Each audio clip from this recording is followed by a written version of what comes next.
네, 정치 양극화는 사회적 불평등이 그 뿌리입니다. 지금의 정치는 상위 10% 기득권을 지키고 나머지 90% 시민들과는 점점 더 멀어지고 있습니다. 이 10대 90의 불평등 양극화가 드러나는 것을 두려워한 기득권은 음모론과 가짜뉴스로 현실을 덧칠했습니다. 혐오를 키우고 갈등을 부추기며 정치의 중심을 삶이 아닌 권력에 묶어버렸습니다. 저희들의 잘못입니다. 진보 정치의 책임이 큽니다. 노동자와 서민을 대변하라고 기회를 주셨지만 기대에 부응하지 못했습니다.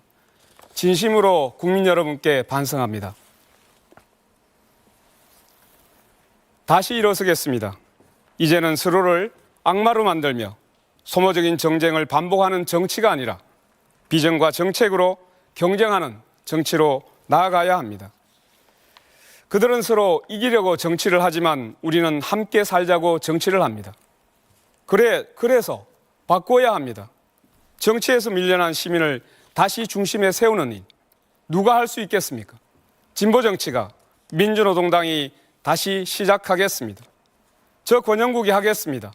불평등의 뿌리를 둔 기득권 정치를 갈아엎고 진보 정치로 새 판을 짜겠습니다. 네, 이어서 김문수 후보 답변해 주시죠. 비명행사라는 말이 있습니다.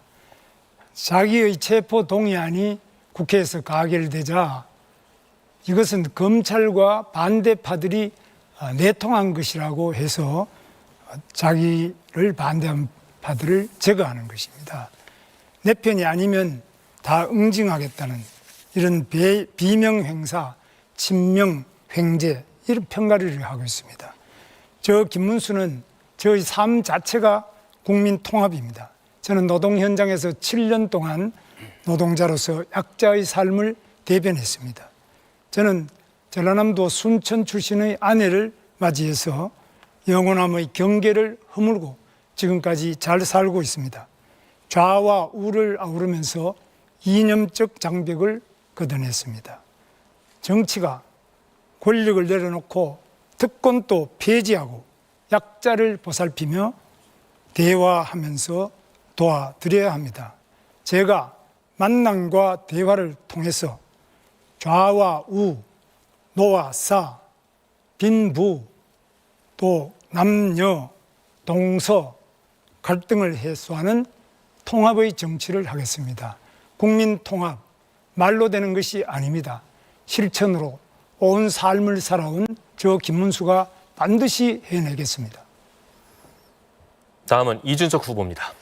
예, 지금 우리 사회의 가장 심각한 가짜뉴스는 부정선거 음모론입니다. 음모론에 빠진 대통령이 계엄령을 선포했습니다. 그런데 이 자리에도 부정선거 음모론을 믿으셨던 분이 두 분 계십니다. 이재명 후보, 김문수 후보.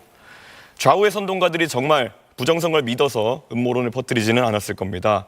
정치 팬덤을 결집하기 위해서 아니면 선거 패배를 인정하기 싫어서 혹은 돈을 벌려고 부정선거를 소재로 영화까지 만들어서 음모론의 야바이꾼 역할을 했습니다. 우리 사회의 가장 큰 문제는 이처럼 국민을 속이고도 반성하거나 사과하지 않는다는 겁니다. 이번에도 자신이 음모론에 빠졌던 증거를 제시하자 기억이 나지 않는다는 무책임한 거짓말을 반복하고 있습니다. 독일 공산당원의 주장을 베껴서 국민들을 가르치려고 했던 호텔 경제학, 커피 원가 120원 발언, 유령섬이 된 거북섬 등 자신의 발언이 틀렸으면 사과를 하면 되는데 끝내 자기가 옳다고 우기면서 정치적 팬덤을 동원해가지고 공격을 시도합니다. 이런 나쁜 정치인 때문에 정치 양극화가 심해지고 지금 우리나라가 극단적 갈등으로 몸살을 앓고 있다고 생각합니다. 해결 방법은 분명합니다. 거짓말하는 대통령이 아니라 바른 말하는 대통령을 뽑아주십시오. 낡은 기득권이 아니라 압도적 새로움을 선택해 주십시오. 바야흐로 오렌지빛 선거혁명을 이룰 때라고 생각합니다. 저 이준석이 대한민국 정치를 바꿔내겠습니다. 네, 마지막으로 이재명 후보 답변해 주시죠. 네, 국민 여러분, 정치 양극화 지금 심각하지요.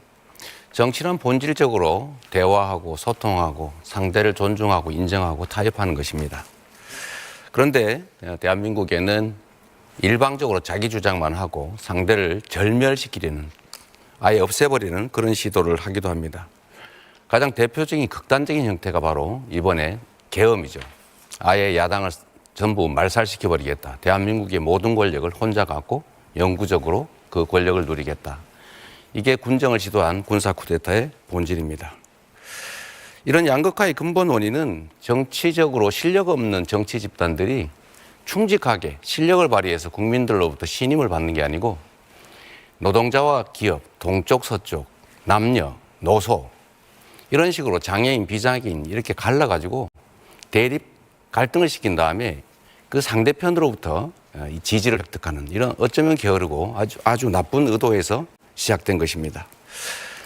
양극화를 극복하는 타협하고 공존하는 정치를 만드는 것은 대통령의 가장 큰 책무입니다. 그래서 대통령이라고 합니다. 소통과 대화, 협치를 복원하겠습니다. 유능한 사람들을 편을 가리지 않고 제대로 쓰겠습니다. 실력을 인정받아서 정치적 지지를 획득하겠습니다. 그리고 야당과 대화하고 인정하겠습니다. 네, 후보들의 말씀 잘 들었습니다. 이제 정치